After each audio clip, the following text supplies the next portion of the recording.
Hey everyone, in this video I'm going to review BullShot Grease Cleaner.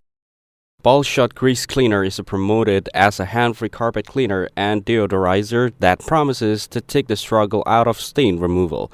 Instead of bending, scrubbing, or working hard, you're supposed to just spray it on and watch stains and others disappear.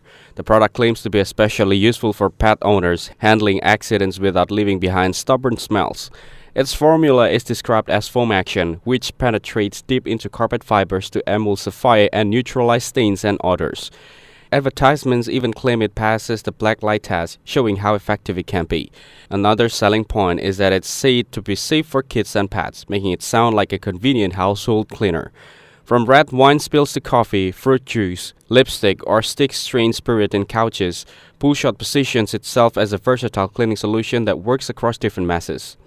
The big attraction here is the idea of no scrubbing needed, which makes it sound easier and quicker than traditional cleaner.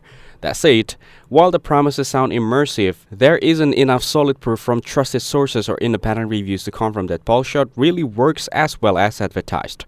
The bold claims make it appealing, but buyers should stay cautious. It might be effective for some stains, or it might just be another product that doesn't live up to its hype. Thank you everyone for watching this video. Hope you get some value. Make sure to like the video and subscribe. Goodbye.